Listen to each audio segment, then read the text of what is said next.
Salam, hər vaxtınız xeyir olsun. Mən Kənan Cəfərli, FES Akademinin coğrafiya üzrə təlimçisiyəm. Bu günləri sizlər üçün Azərbaycanın iqlimi haqqında geniş şəkildə məlumat vermiş olacağam. İlk öncə qeyd edeyim ki, Azərbaycanın iqliminə keçməmişdən öncə Azərbaycanın iqlimi demək olar ki, hər il qəbul imtahanlarında, blok imtahanlarında istifadə olunur. Ona görə də bu mövzuya mütləq şəkildə diqqətli yanaşmaq lazımdır. Onu da qeyd edeyim ki, hal-hazırda aktiv noyabr qruplarımız fəaliyyət göstərir ki, yəni dərs qruplarımız var ki, bu qruplara qoşularaq siz də bizim dərslərimizdən yararlana bilərsiniz. Keçək elə isə iqlim qurşaqlarına, iqlim tiplərinə. Azərbaycanda ümumiyyətlə iki iqlim qurşağı mövcuddur. Mülayim və subtropik iqlim qurşağı. Əsasən biz bilirik ki, subtropik iqlim qurşağında yerləşir Azərbaycan ərazisi və bunlar da iqlim tiplərinə bölünür. İqlim tipləri hansılardır? Təbii ki, bir ilə qeyd olunmuş, yəni bir rəqəmi ilə qeyd olunmuş bu ərazilər hamısı yarımsəhra və quruçöl iqlim tipidir. Bu, qışı mülayim keçən yarımsəhra və quruçöl iqlim tipinə aid edilir və eyni zamanda Azərbaycanda qışı sərt soyuq keçən yarımsəhra və quruçöl iqlim tipi də mövcuddur. Qışı mülayim keçən yarımsəhra və quruçöllə qışı sərt soyuq keçən yarımsəhra və quruçölün əsas fərqi ondan ibarətdir ki, qışı sərt soyuq keçən yarımsəhra əsasən temperatur mənfiyə düşəcək və eyni zamanda Azərbaycanda Naxçıvan, Araz boyu düzənlikləri, Ordubad istisna olmaqla və Talış dağlarının yüksək dağlıq hissələrində rast gələ bilərik. Amma qışı mülayim keçən yarımsəhra və quruçöl digər düzənliklərdə yayılmışdır. Temperaturu çox olur və eyni zamanda burada yağıntıları isə 300-400 mm-ə qədər olmuş olacaq. 3 rəqəmi ilə qeyd olunmuş ərazilərdə isə yayılıb qışı quraq keçən mülayim isti iqlim tipi. Ümumiyyətlə Azərbaycanda iqlim tipləri yarımsəhra, mülayim, soyuq və dağ tundradır. Mülayimin 3 tipi var. Qışı mülayim keçən yarımsəhra və quruçöl mülayim isti iqlim tipi, yayı quraq keçən mülayim isti iqlim tipi, bir də ki, yağıntıları bərabər paylanan mülayim isti iqlim tipi. 3 rəqəmi ilə qeyd olunmuş ərazilər qışı quraq keçən mülayim isti iqlim tipi olmuş olacaq. Bunun qışı quraq keçən o deməkdir ki, yəni yağıntıları yay aylarında düşür əsasən və buradan axan çaylar yay aylarında bol sulu olmuş olacaq. Yəni qışda nisbətən quraq ərazilərdir. Böyük və kiçik Qafqaz dağlarında geniş şəkildə əraziləri əhatə edir. Bir də onu əsas qeyd edeyim ki, Naxçıvan ərazisində mülayim isti iqlim tipi mövcud deyil. Bunu yadımızda saxlayaq mümkün qədər. Daha sonra yay quraq keçən mülayim isti iqlim tipinə diqqət yetirsək, bunun da yağıntıları əsasən qış aylarında düşəcək və Lənkəran ovalığının böyük bir hissəsini, Talış dağlarını, Kiçik Qafqaz və Böyük Qafqaz dağlarını cənub-şərq ətəklərini əhatə etmiş olacaq.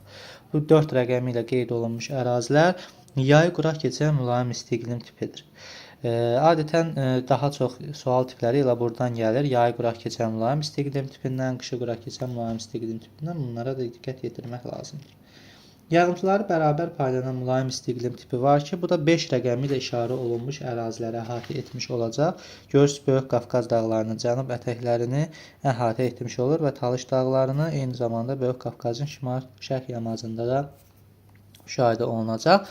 Amma Kiçik Qafqaz dağlarında qışı quraq keçən, yağıntıları bərabər paylanan mülayim isti iqlim tipi mövcud deyil. Bundan əlavə Azərbaycanda soyuq iqlim tipləri mövcuddur ki, bu da yay quraq keçən soyuq, qışı quraq keçən soyuq və bütün fəsillərdə bol rütubətli soyuq tiplər var.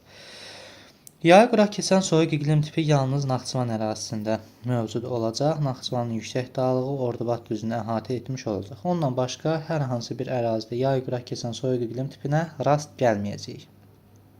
Qışı quraq keçən soyuq iqlim tipi isə 7 rəqəmləri ilə işarə olunmuş ərazilərdədir. Talış dağlarının yüksək dağlığında, Kiçik Qafqazda və Böyük Qafqaz dağlarında müşahidə olunmuş olacaq. Buna da mütləq şəkildə diqqət yetirək. Və bütün fəsillərdə bol rütubətli soyuq iqlim tipi var ki, bu da 8 rəqəmi ilə işarə olunmuş ərazilərdədir. Böyük Qafqaz dağlarının cənub ətəklərində mövcuddur. Buna da mütləq diqqət yetirək. Yəni ondan başqa hər hansı bir ərazidə yoxdur. Yəni mən məsələn buradan Mingəçevir su anbarından Böyük Qafqaz dağlarına doğru keçsəm, burada yarımsəhra və quruçöl iqlimi, qışı mülayim keçən, daha sonra qışı quraq keçən mülayim isti iqlim tipi, sonra yağıntıları bərabər paylanan mülayim isti iqlim tipi, daha sonra isə bütün fəsillərdə bol rütubətli soyuq iqlim tipi, sonra isə dağ tundra iqlim tipinə rast gəlmiş olacaq. Dağ tundra iqlim tipi isə Azərbaycanda 2700 metr yüksəklik olan ərazilərdə yayılmış olacaq, amma bütün 2700-dən hündür olan ərazilərdə yoxdur. Məsələn, tutaq ki, elə ərazi var ki, hündürlüyü 2700-dən yüksək olsa da bu ərazilərdə bu mövcud deyil, bu iqlim tipi. Ümumiyyətlə, iqlim tipinin yüksəkliklərinə diqqət edəsək, yarımsəhra quru çöl iqlim tipi Xəzər dənizi sahillərindən 800 metr yüksəkliyə qədər olan ərazilərdə yayıla bilir. Və yarımsəhra quru çöl iqlim tipi elə iqlim tipidir ki, Azərbaycanın 50%-dən çox hissəsini əhatə eləyəcək. Kiçik Qafqaz dağlarının yüksək dağlıq ərazilərində iki tipi də, yəni iki növdə mövcuddur. Həm qışı soyuq keçən, həm də mülayim keçən.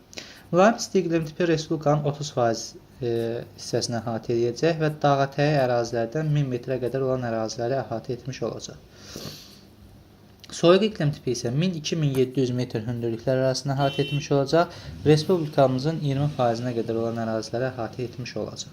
Və hündürlüyü dedik ki, 1000-2700 metr yüksəkliklər arasındadır və Naxçıvanda 3000 metr yüksəkliyə qədər malik olan dağ yamaclarında da soyuq iqlim tipinə rast gələcək. Dağ tundra iqlim tipi isə Azərbaycanda dedik ki, 2700 metrdən yüksək olan ərazilərdədir, amma Naxçıvan ərazisində 3200 metrdən yüksəkdə yayılmış olacaq. Azərbaycan ərazisində ən az yağıntı Abşeron yarımadasında Puta məntəqəsinə düşmüş olacaq. Ən çox yağıntı isə Lənkəranda Talış dağlarının ətəklərində Kəgərən kəndinə düşmüş olacaq. Bundan əlavə ikinci ən çox yağıntı Böyük Qafqaz dağlarının cənub yamaclarına da düşmüş olacaq. Azərbaycanda maksimum yüksək və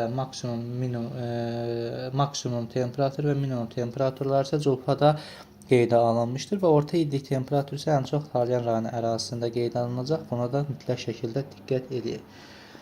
Bundan əlavə Azərbaycan ərazisində müxtəlif hava kütlələri təsir göstərir. Burada kontinental arktik, dəniz arktik hava kütlələri mövcuddur. Məsələn, tutaq ki, kontinental arktik hava kütlələri bilirsiniz ki, su üzərində formalaşaraq gəlir. Yəni Şimal Buzlu okeanda Kara və Barents dənizləri üzərindədir. Amma dəniz arktik hava kütlələri isə Spitsbergen adalarında və buradan Qrenlandiya adalarının üzərində formalaşaraq Azərbaycan ərazisinə daxil olur və temperaturun aşağı düşməsinə səbəb olur, yağıntıların yağmasına, sahil və düzən ərazilərdə şiddətli küləklərin əsməsinə gətirib çıxarır. Azərbaycan ərazisində əsasən radiasiyanın kəmiyyəti də maksimal Naxçıvan ərazisində qeyd olunmuş olacaq və düzənlikdən orta dağlığa çıxanda azalacaq, orta dağlıqdan yüksək dağlığa isə artmış olacaq. Çünki orta dağlıqda biz bilirik ki, bulutluq yüksək olur deyə biz bu formada qeyd etmiş olacağıq. Azərbaycan bundan sonra mülayim hava kütlələri gələcək, arktik hava kütlələri kimi, bu da iki yarım tipə bölünəcək. Kontinental, Şərqi Avropa, Qərbi Sibir, Qazaxıstan və Ural dağları üzərində formalaşıb Azərbaycana daxil olacaq. Yayda quru, qışda isə qismən yağıntılı hava şəraiti, şaxtalı hava şəraiti yaradacaq. Mülayim dəniz hava kütlələri isə Atlantik okean üzərində Azor maksimumun təsiri ilə formalaşacaq və bura Avropa üzərindən keçərək Azərbaycana daxil olacaq və havanın temperaturunun aşağı düşməsinə, bulutluğun artmasına səbəb olacaq. Tropik hava kütlələri gəlir. Tropik hava kütlələri isə Şimali Afrika və Ərəbistan yarımadaları üzərində formalaşacaq və Azərbaycan ərazisinə əsasən yay aylarında daxil olacaq ki, havanın temperaturunun qalxmasına gətirib çıxaracaq və isti quru iqlim şəraiti yaratmış olacaq. Cənub siklonları var. Cənub siklonları Azərbaycan ərazisində Aralıq dənizi üzərində formalaşaraq daxil olur. Yəni Aralıq dənizi, Kiçik Asiya yarımadası, İranın şimal-qərb hissələrində formalaşır və Azərbaycanda havanın temperaturunu aşağı salır. Bulutlu və küləkli hava şəraiti yaratmış olacaq. Bundan əlavə Orta Asiya hava kütlələri var ki, Orta Asiya hava kütlələri isə Xəzər dənizi üzərindən keçir.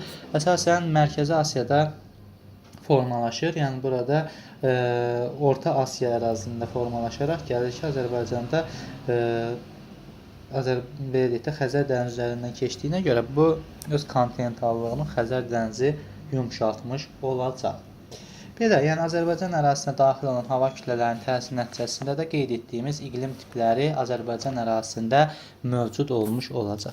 Azərbaycanda heç bir iqlim tipi, yəni heç bir iqlim tipi ekvatorial və subekvatoriala bənzərmir. Yəni bunlara bənzər heç bir iqlim Azərbaycanda müşahidə edilməyəcək. İqlim tipləri çətin deyil, heç kəsi qorxutmasın, sadəcə rahat şəkildə başa düşərək, yəni ərazilərin əzbərçilik yox, sadəcə yayılma arealını anlayaraq, başa düşərək öyrənsək, təbii ki, iqlimini gedib qəbul imtahanında rahat şəkildə yazmış olarıq. Adətən imtahanda açıq sual şəklində gəlir, ona görə də bunlara mütləq şəkildə diqqət yetirmək lazımdır. Dərslərimizdən yararlanmaq istəyirsinizsə, qeyd etdiyim nömrələrlə əlaqə saxlaya bilərsiniz. 077 598 38 00 nömrəsi ilə əlaqə saxlayaraq dərslərimizə qoşula bilərsiniz. Sağ olun, gələn videolarımızda görüşmək ümidi ilə.